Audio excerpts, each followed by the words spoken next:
Sophia demands the premium suite, insisting she knows the owner, but the joke's on her because I'm the owner. In the end, she was left in tears with a $5,000 tab after my well-planned revenge. It all started when Sophia barged into the restaurant, loudly declaring that she was close friends with the owner and demanding that her group of friends be seated at our most exclusive table, reserved for VIPs and high-profile guests. The problem? I'm the owner, and I've never seen this woman before in my life. Instead of shutting her down immediately, I decided to humour her and see how far this charade would go. The night took an even more absurd turn when one of her friends had the audacity to ask me if I found my job as a server meaningless. At that moment, I decided that enough was enough. I was going to get my payback. Here's how it all unfolded. This happened during the festive season, right around Christmas and New Year's. My grandparents immigrated to the United States from Greece in the 1960s and started a small diner. Over the years, they poured their hearts into the business, which grew steadily and eventually became a beloved local spot. When they passed away, my parents inherited the restaurant and expanded it significantly. I've been helping out since I was 16 years old. When my parents retired a few years ago, they moved to Arizona to enjoy the warm winters and sold the restaurant to me, retaining a small share for extra income. After officially taking over, I decided it was time to give the place a fresh start. I invested heavily in renovations, redesigned the brand, and launched a major marketing campaign in both local and national outlets. I reached out to food writers, social media influencers, and anyone who could help put us on the map. At first, the progress was slow, and there were nights when I lay awake wondering if I'd made a catastrophic mistake. The loan I'd taken to fund all these upgrades loomed over me, and I feared I had jeopardized 3 generations of hard work. Then, a breakthrough.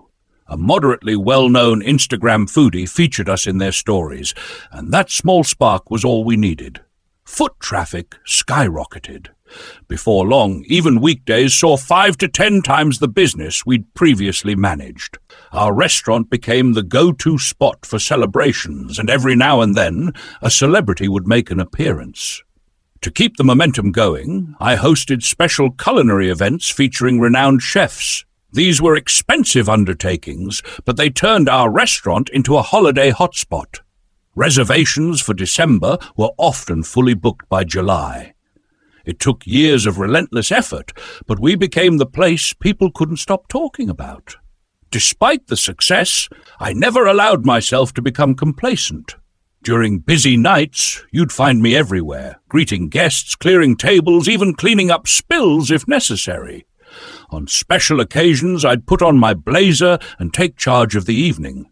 One such night, a group of 6 young women walked in. 5 of them seemed to be in their early 20s, while the leader, a self-assured woman with an air of entitlement, looked slightly older, perhaps in her late 20s. My guess was that she was either a bossy older sibling or a former sorority leader mentoring a new batch of recruits as they entered. Sophia, the self-appointed leader of the group, was enthusiastically hyping up the restaurant to her entourage. She raved about how amazing the food was and hinted that they might even run into someone famous.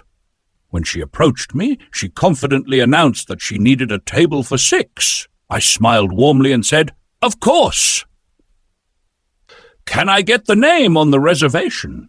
Sophia froze for a moment before responding confidently, "Oh, I didn't make one, but it's fine. The owner is a close friend of mine." She then elaborated, "He always keeps a couple of tables open for special guests, and we'll just take one of those tonight." While it's true that many upscale restaurants reserve a table or 2 for VIPs, and I've done the same on occasion, I had no idea who this woman was. She had certainly never arranged anything with me. It was obvious that Sophia was attempting to bluff her way in without a reservation. Unfortunately for her, she had picked the absolute worst person to try this with. I replied politely, "I'm very sorry, but we cannot seat anyone without a reservation. As you can see, we are fully booked tonight." I could have said outright, I'm the owner, and we've never spoken before, so I don't know where you got this idea. But I decided not to embarrass her in front of her friends, at least not yet. Sophia then turned to one of her friends and ordered her to take a picture of me. She huffed, "I'm going to speak to the owner about this. By the end of the week, you'll either be cleaning toilets or unemployed." Her friends joined in, snickering and adding comments like, "Yeah, say goodbye to your minimum wage gig." I couldn't tell if they were genuinely convinced Sophia knew the owner, or if they were just playing along with her act. Sophia leaned in, smirking, and said, "Listen, you can either give us a table, or I'll make your life very difficult. This isn't worth losing your job over." She continued to belittle me, gesturing dramatically and saying things like, "Clearly, you're a nobody here. If you were anyone important, you'd know who I am and wouldn't even think about saying anything but, 'Yes, ma'am.'" Her attitude was beyond obnoxious, and I'd had a long day. At that moment, I realized I had three choices. First, I could reveal the truth, that I'm the owner, and confront her outright. Second, I could let her win, give her the table, and move on. Or third, I could teach Sophia and her entourage an unforgettable lesson. I opted for choice number 3. I smiled graciously and said, "Of course, ma'am. Please follow me." I led them to one of the 3 tables we keep reserved for high-profile guests or last-minute celebrity arrivals. It's a rare occurrence, but we always have these tables just in case. I pulled out a chair for Sophia and added, "I apologize for the inconvenience earlier. You're absolutely right. It's much easier to accommodate you." I also threw in a sweetener, promising that the first 3 rounds of drinks would be on the house. I personally served them, playing the part of the overly accommodating staff member. Before they got too comfortable, I informed them, "We'll need one of your credit cards and an ID to keep on file as per our policy. Don't worry, we'll return them to you at the end of the night."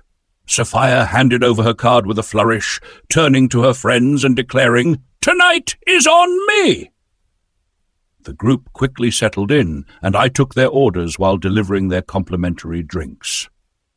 I made sure to inform them that, due to how busy the restaurant was that evening, their meals might take a little longer than usual. None of them seemed to care. They were too preoccupied with their free cocktails. By the time they finished their 3rd round of drinks, they still hadn't been served any food. As the night wore on, Sophia and her friends grew more and more irritable, constantly snapping at me, despite the fact that I had done everything they demanded. Eventually, they called me over to check on their meals, their tone as rude as it had been from the moment they arrived. I politely assured them I'd look into it and asked if they wanted more drinks in the meantime. They ordered 2 more rounds. By the time their appetizers finally arrived, they were already quite tipsy, having spent most of the evening drinking on empty stomachs and nibbling on salads. As the main courses were brought out, they continued ordering more drinks. What they didn't realize, however, was that they were seated at one of our VIP tables, a table that usually costs a few $1,000s to reserve, but I'd given it to them for free. Apart from the first 3 rounds of drinks, which were complimentary, I charged them for every single cocktail they ordered that night, many of which were incredibly expensive. Additionally, the menu at their VIP table was different from the regular one, and prices weren't displayed. This is a common industry trick. The VIP menu includes exclusive high-end dishes like white truffle black caviar and specially imported oysters from the West Coast. Throughout the night, I occasionally questioned whether I was going too far. Maybe these girls didn't fully understand the situation. But then I'd hear things like one of them asking if I thought my life was pointless because I worked as a server. I also overheard one of my staff members telling me that they were planning to mess with me, confident that I'd give them anything they wanted without question. At one point, I heard one of them whispering, "He's cute, but I wouldn't date a waiter. He's such a pushover." The other girls chimed in with similar comments, and that was all the encouragement I needed to continue teaching them a lesson.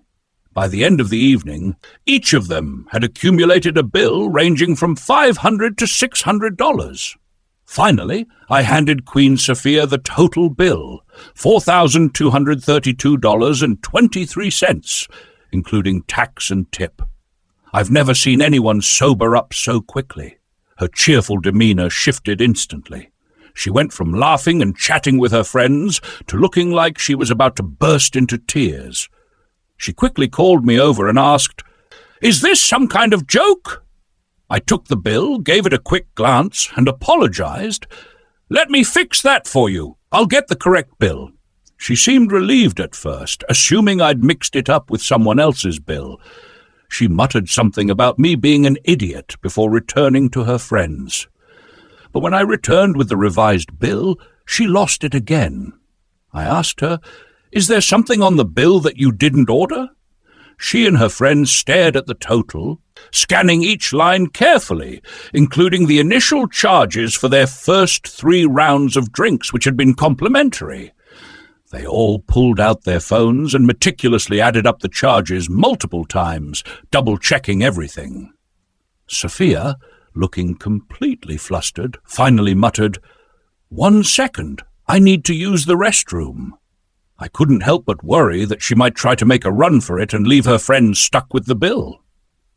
But I had already discreetly reminded her that we had her ID and credit card on file, making sure it wasn't too obvious. I was starting to fear that she might not have enough money to cover the tab. 10 minutes later, Sophia returned, her makeup a bit smudged and her eyes clearly puffy from crying. She immediately began complaining about how terrible the food was, how awful the drinks were, and demanded that I at least cut the bill in half. She claimed that her friends, the baby Karens, would help with the payment, even though she had initially promised them that the night was on her. Then, as if an idea suddenly struck her, she brought up her supposed relationship with the owner once again, as though it would persuade me to reduce the bill. I smiled politely and told, "No, absolutely not. I cannot change the bill." Without hesitation, she pulled out her phone and showed me a series of text messages from someone listed as the owner of my restaurant. I immediately realized what had happened. She had most likely used the bathroom to change the contact name in one of her friends' phones, erasing previous messages to fabricate this story. I quickly glanced at the messages and clicked on the contact details, then calmly told her, "That's not the owner's cell phone number." Sophia's response was quick and defensive. "He has multiple phones for business. You don't know all of his numbers." I stayed calm and replied, "How about this? If we call him right now and he says it's okay to take 50% off your bill, then I'll do it." At this, she began ranting and yelling, drawing the attention of the remaining patrons in the restaurant. I could tell it was time to put an end to this. In a firmer tone, I said, "Cut the crap, little girl. You don't know the owner. You've never been here before. If you keep causing a scene, I'm calling the cops." Her tone shifted slightly as she attempted to backpedal, but I wasn't having it. I responded, "My grandfather started this restaurant. My family has been running this place for generations. I've worked here nearly my entire life. I am the sole owner of this restaurant, and I've never seen you before tonight, nor have I made any promises to a stranger like you." The other girls stood there, frozen, unsure of how to react. Sophia, meanwhile, was visibly tearing up. I continued, "Now I gave you the table you wanted, one of the VIP tables reserved for high-end clientele. I didn't charge you for it, nor did I charge you for the 3 rounds of free drinks. If you don't settle your bill, I'm calling the cops and giving them your identification." Sophia hesitated, but eventually signed the bill, tears in her eyes. The other girls fumbled around in their wallets, pulling out whatever cash they had, which was probably only a couple of $100. They promised to repay her later, but I knew that wasn't going to cover nearly $4,300. 2 days later, an angry man walked into the restaurant and demanded to speak with me. He told one of my bartenders to relay the message. I was in the back office, so he had to wait for about half an hour before I could meet with him. She was with him as well, but kept her head down the entire time. I led both of them to my office and decided to show the man a few highlights from the security footage.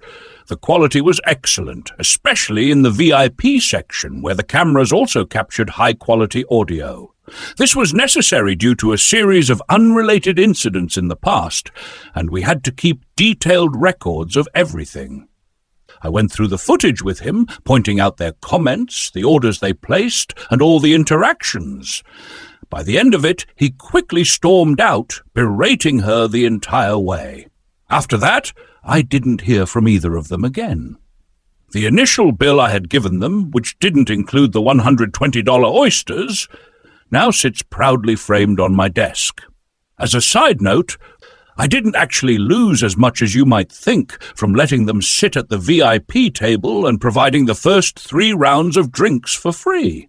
That table was meant to be empty anyway, so I hadn't expected any profit from it in the first place. Plus, the cost of their meal and the drinks that they paid for easily made up for the loss on the free rounds. Now that you know the full story, am I the jerk?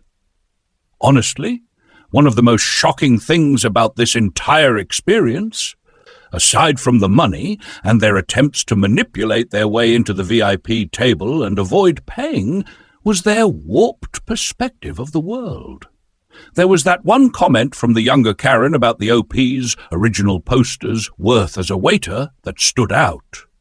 It was almost as if the OP was about to give up on the whole revenge plot. But then one of the baby Karens asked, in the most condescending way, if he thought his life was worthless because he'd only become a waiter. That kind of entitled attitude is just mind-boggling.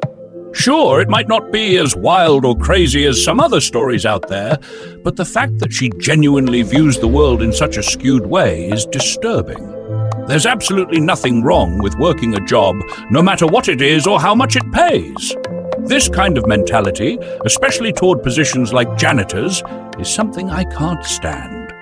People look down on those jobs, assuming they're somehow above them. There's no shame in being a janitor, or in any honest job for that matter. But what makes this situation even worse is that she was mocking the OP for doing a job she deemed beneath him, when in reality she probably couldn't even imagine the pressure and dedication it takes to be a waiter at such a high-end restaurant. Another thing that stood out was that after the father's confrontation, he actually seemed more upset with his daughter than with the restaurant. In some twisted way, it almost felt like justice had been served. But the part that disturbed me the most was the fact that the restaurant was recording audio from that VIP table. If I knew my conversations were being recorded like that, I'd probably avoid going there altogether. That aspect of it felt invasive. All in all, I'm glad the OP came out on top in this situation, even though it was a bit unnerving. I can't help but wonder how I would have reacted if I were in the OP's shoes and these were my customers. Would I have been as patient, or would I have taken a different route? So, was the OP a jerk or not? Honestly, I don't think so. He stood his ground, didn't fall for the manipulation, and made sure they paid for their actions. The whole situation was a lesson in self-respect, both for the OP and for those who think they can take advantage of others.